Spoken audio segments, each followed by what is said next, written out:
Yusuf Kala merayakan hari ulang tahunnya yang ke-80 tadi malam di sebuah ballroom di Jakarta Selatan. Selain keluarga besarnya, hadir pula para sahabat dekat dari Hairul Tanjung, Surya Paloh, Syahrul Yassin Limpo, Sofyan Jalil, sampai bos Toyota Astra, Susumu Matsuda. Acaranya dikemas santai dan menghibur dengan hiburan musik dan dendang Melayu, testimoni yang lucu oleh anak dan cucu Pak JK, pidato singkat kerabat, dan juga peluncuran buku karya Profesor Hamid Awaludin yang dari judulnya kita tahu buku ini sungguh dinanti-nanti, yakni Yusuf Kala di Balik Beragam Isu. Para tamu diundang untuk hadir mendapatkan posisi di meja bundar. Di kursi duduk beberapa para tamu seperti Lili Utama, pimpinan grup Kompas Gramedia. Hadir juga beberapa para tokoh pers seperti Rosiana Silalahi dari Kompas TV dan salah satu pembicara wartawan senior Richard Bangun, dan nama Kompas disebut berkali-kali karena berkaitan dengan perjalanan hidup Yusuf Kala. Duduk pula wartawan senior dari Kompas, Wisnu Nugroho, yang merupakan penulis dari buku seri SBY dan Istananya, dan digenapkan dengan judul keempat Pak Kala dan Presidennya. Kemudian juga Pak JK malam itu terlihat begitu sumringah. Saya bahagia sekali, katanya di atas panggung. Ia seperti biasa tetap bisa melempar jok-jok yang jenaka, bahkan tentang hari ulang tahunnya sendiri, yakni 15 Mei, katanya. Menurut Pak Yusuf Kala, tanggal kelahiran itu sebenarnya hanya perkiraan saja. Ibu saya bilang kalau lahir bulan puasa sebelum Jepang datang. Jadi ketika di sekolah semua diminta menuliskan tanggal lahir, ya kira-kira yang mendekati adalah tanggal 15 Mei 1942. Pak JK berulang tahun ke-80, 2,5 tahun setelah ia resmi mengakhiri jabatan sebagai Wakil Presiden Republik Indonesia pada 20 Oktober 2019 lampau. Dan Pak Yusuf Kala bagaimanapun tercatat dalam sejarah di negeri ini sebagai satu-satunya wakil presiden yang 2 kali menjabat bersama presiden yang berbeda. Periode 2009 mendampingi Susilo Bambang Yudhoyono, dan setelah jeda 5 tahun pada periode 2014-2019 ia kembali bersama Joko Widodo. Di kedua periode ini penampilan JK berubah. Bersama SBY, JK tampil begitu energik, berkuasa, berbicara, sampai-sampai ada yang menjulukinya The Real President. Meski JK langsung membantahnya, demi ewuh pakewuh kepada sang presiden, bahwa saya adalah The Real Vice President. Pada masa SBY inilah JK muncul dengan legasinya yang ditulis dalam tinta emas sejarah sebagai sang juru damai, tokoh di balik upaya mengakhiri berbagai konflik di negeri ini.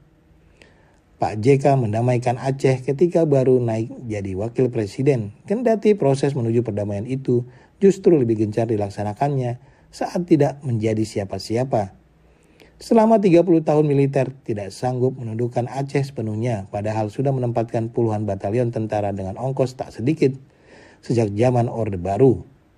Pak JK menyelesaikannya dengan cara-cara bermartabat dan memberi muka kepada kedua pihak, pemerintah Indonesia dan Gerakan Aceh Merdeka atau GAM.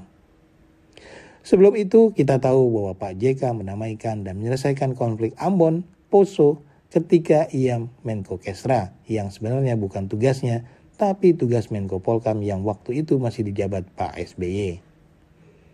Pada periode 2014-2019 bersama Presiden Jokowi, Pak JK jauh lebih kalem. Ia lebih banyak bekerja di balik layar, tidak banyak mengumbar pernyataan kepada halayak, dan tak sering mengomentari setiap persoalan. JK bahkan terlihat lebih sebagai mentor senior bagi banyak tokoh, dari pejabat, politisi, sampai pengusaha. Akan tetapi di luar gaya dan peran di hiruk-pikuk kekuasaan yang dia jalaninya, satu sama yang lain di antara dua periode yang berselang jeda 5 tahun yang dijalani JK adalah bahwa ia menjadi tokoh utama dalam banyak isu dan rumor tentang berbagai peristiwa di negeri ini.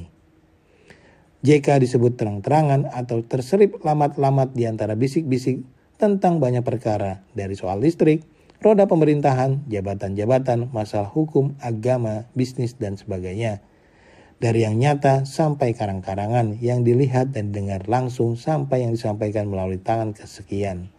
Dari yang terekam dalam lembaran negara atau media massa sampai sekedar hembusan rumor dan sasus belaka.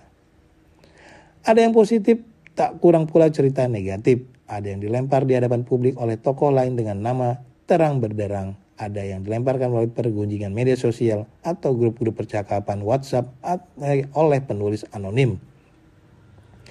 Ada yang dijawab oleh JK sendiri atau tokoh di sekitarnya. Ada yang mengambang dan berlalu bertiup angin waktu begitu saja. Apa gerangan yang membuat JK diikuti banyak rumor dan isu, padahal ia dengan karakter Bugis yang kental tak pernah berbicara dengan bahasa isyarat atau simbol-simbol, tapi ceplas-ceplos dan tanpa tedeng aling-aling. Saya kira jawabannya ringkas, bahwa jelajah lapangan permainan Yusuf Kalla yang sangat luas. Ia nyaris punya jejak yang dalam di semua bidang. Ia seorang pengusaha yang usahanya dirintis dari bawah sampai ke puncak, dari daerah sampai ibu kota. Ia merangkak dari pengurus masjid menjadi ketua Dewan Masjid Indonesia. Ia politisi yang merayap dari anggota DPRD sampai menjadi ketua partai besar. Ia birokrat sukses yang jadi wakil presiden sampai 2 periode dan seterusnya. Yusuf Kalla dikenal sebagai tokoh dari timur, tapi kerja-kerja, pikiran, dan reputasinya jauh melampaui batas-batas daerah dan teritori.